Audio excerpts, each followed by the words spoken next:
All right, everyone, we're going to start right now. We got Ryan right here from CFSI, and he's going to talk about CFSI and a little bit details about what's going on with the incubation. Great. Well, thanks, Jeff. I appreciate everyone giving me your attention. This has got very formal all of a sudden. My name is Ryan Falvey. I'm with the Center for Financial Services Innovation. We're a nonprofit based in Chicago. We have offices in San Francisco, where I'm based, in New York and Washington, D.C. And our focus is organizations for consumer financial health in the United States.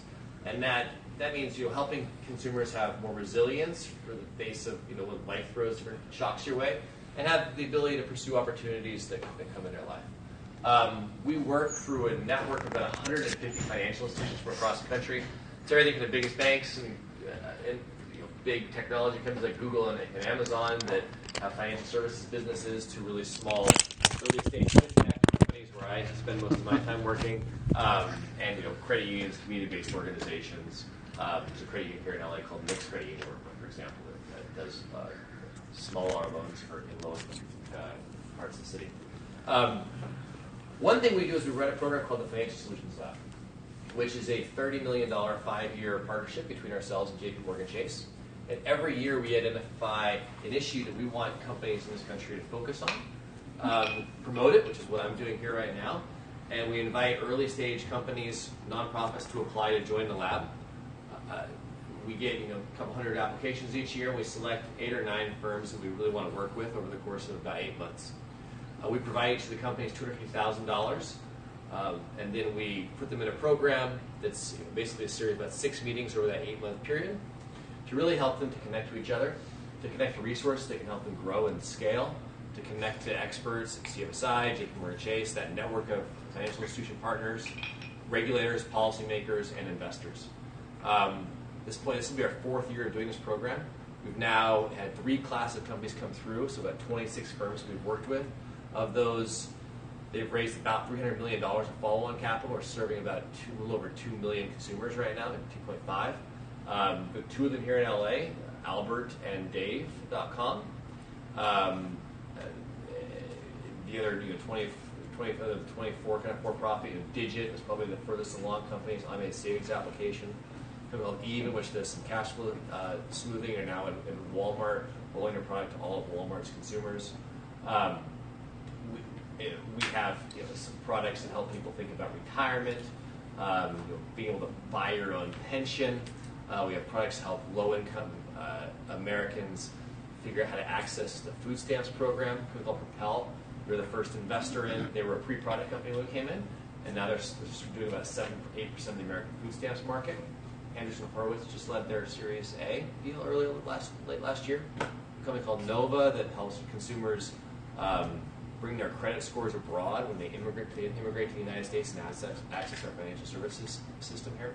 So really a real broad variety of products and services that we work with. So if you have a consumer fintech company, or you know of somebody who has one, or you think you know of somebody who might know somebody who has one, let them know about us, let me know about them. We really want to kind of get the word out. We're particularly focused on also trying to reach out to entrepreneurs of color, female founders, founders from outside the Bay Area in New York. We tend to get a lot of applications. So even though LA has a kind of a burgeoning tech scene, you'd be surprised how few applications we get from here. So we really want to kind of focus our outreach. So I'll be sticking around for a little while. Thanks, Jeff, for having me. It's always good. Cool. And happy to answer questions. Any questions from any of you? Don't be shy. So, best way to get information, go to the website? Yeah, go to the website, financialsolutionslab.com. I got little palm cards here I can give you too. Okay, awesome. Yeah. And I'm happy you may email if you have questions. So. Okay. I have a question. Sure. So your company has a program that supports financial technological entrepreneurship as well as your own services to help consumers. Or are you looking for other companies to fill those roles in helping you consumers? I just want to get a feel for what your company does. So yeah, that's good. So I'll step back. So the nonprofit has a mission of improving consumer financial health. So we actually do kind of 4 things. We do a lot of research. We do consulting for financial service providers, so it could be everything from fintech company to like Wells Fargo. Really, it's the whole gamut. We do a lot of events to try to bring the industry together and talk about things that are working and what's not working. Joel had just mentioned, he saw we did this a consumer disclosure box for prepaid credit cards, 7, 8 years ago that he implemented. So we do a lot of stuff to try to make products better. One thing we do is also try to get new products in the market, and that's where the lab sits. So the lab is part of what CFSI does, and the lab is really focused on trying to help really early stage companies bring new innovative approaches to market. So does that answer? Yeah, absolutely. I mean, I have a reg tech company, so I don't know if that's up your alley. Right. The regulatory Oh technology. yeah, that would totally be up our alley for sure. We'll love to hear about it. Yeah. So talk about stages. Like, what stages are you looking at? You said early, but what's early? So we want to meet anybody, right? Like, so if you're like thinking about starting a company, like, we'd love to talk to you. The lab, realistically, the lab's biggest impact is a company's product and market. Now that could be like just a few customers, or you could be launching a product, right after the lab will start in June. And frankly, every year we have a couple companies that are like launching, a few months after it. But companies who have a product and market, like then we can help think about partnership opportunities. We can help put you in front of regulators and policymakers. We can do a lot to help kind of market and promote the company. If you're still in a stage of building, I don't want to say it'd be a distraction, but you'd want to, we want to balance to make sure it's like stage appropriate. On the other side, if I'd say like if a company raised like a Series B, if you're raising tens of millions of dollars in those markets, then you probably could buy a lot of the services that we do, and so that might be kind of too far along. If that makes sense. What about like hackathons and idea workshops and things like that? Do you ever hold those? We have in the past, and I think we might. One of the things we're thinking about is how we can do more to early stage entrepreneurs. So I actually really focus on that. I'm like really trying to think about kind of getting the funnel a little bit wider at the top. But yeah, I don't have anything concrete I can say that we're doing in near term, but we love ideas. Are there boundaries around sort of what you're investing? Broadly fintech or what? We look for products that we think can have a significant impact in improving the financial health of consumers. So like we want to see products that really help consumers. We're just not interested in stuff that's like. Are you guys? I have a cryptocurrency company. It's in the middle of an ICO. Does that terrify you guys? Not. I would want to know what it does. I guess is it helping I make consumers? digital receipts. I put receipts on the blockchain. You have to tell the story of why that's helping a consumer. I know. Yeah, I mean, that would be like that. But most people are like looking for startups right now. All the venture capitalists I've been talking to and stuff, they are not happy with blockchain and cryptocurrency companies. So I've sort of just like given up on like that kind of thing. I'm just doing it all myself because it seems like the traditional financing and startup accelerating culture and incubator culture is not geared towards like what I'm building or just like blockchain technology or cryptocurrency technology. It's like so we've never done one. I mean, I don't think that we would participate in like a token sale, for example. I can tell you that for sure. But I don't know if with that. I don't like if you were say you were doing that for some product that's going to help low income consumers save. We definitely want to talk to you and see if there's a way to work together. I don't think that we've had companies that use blockchain. That's not why we invested in them.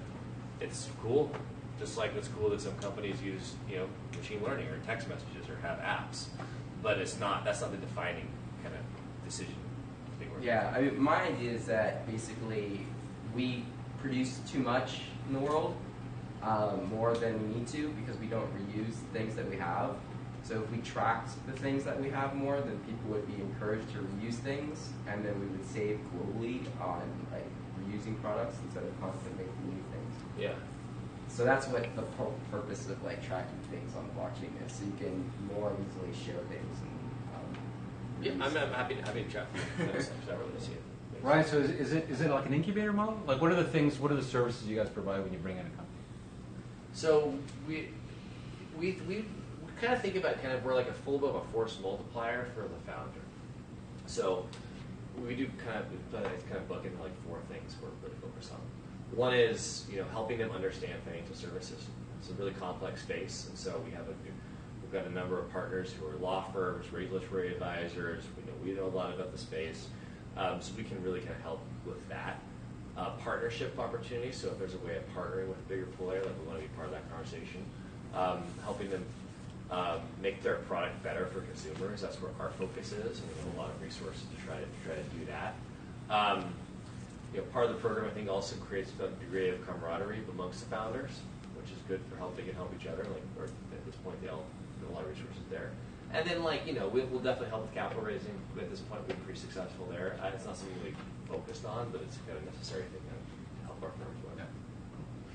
Yeah, just have a question a bit more about your model. I don't quite understand non-profit doesn't mean no profit. So what do you take equity stakes in these companies? What's your model here?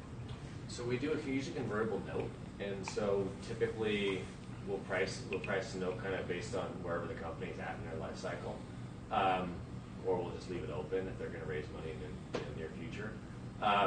We do that mostly for signaling reasons. We could do a grant, like we do nonprofits. So when we bring a nonprofit in, we give a grant. But giving a grant to a for-profit just it's a little, it doesn't really signal the right. You get lower quality companies than if you say you're going to invest. It also gives us a little bit longer of a. We want to be partners with these firms, and so oftentimes us investing is a little bit like it's a signal to the broader investment community. This is a company that seems like it's on the right side of consumers. Without giving too much away about your existing companies, but if you're looking at investing up to say $250,000, depending on the valuation company, what sort of range of equity percentage do you typically? What's the range that you typically look at? Low single digits. Where you end up, because we're not trying to like maximize the return on this. And so if it's a convertible note, it's going to go into the next round. So it's a convertible note. It's usually never a significant percentage. Where is your lab going to be located? So it's virtual. We do meetings, and the meetings are around the country. So we actually do not want companies to move to the Bay Area to like be there. Companies somewhere else want them to stay there. So we'll do meetings. Last year, 2 of the meetings were in San Francisco. One was in New York. One was in Washington D.C. One was in Austin, Texas, just because of kind of a rant. We had a conference there, and then one was in Chicago, and one was in Jackson Hole, Wyoming. And that one was to get the founders so they just kind of spend time with each other. Is there a timeline if a company wants to, potentially be considered? Is it an open timeline for They should apply between now and April 11th. Okay. And then we'll spend between that and April 12th to the early June on the selection process, and we'll announce companies in early June. We have a conference here, actually. CFSI has a big conference called the Emerge process Conference. Is laid out and everything on the website? Yeah. If you look and get kind of overview of how it works. Any other questions, everyone? Cool. Well, thanks a lot for coming down and sharing with us what CFSI does, and hopefully some of you could check out the site, maybe apply. It's very important, I think, for companies like CFSI to come down and show everyone what's going on. So thanks a lot. Yeah, thanks, Jeff.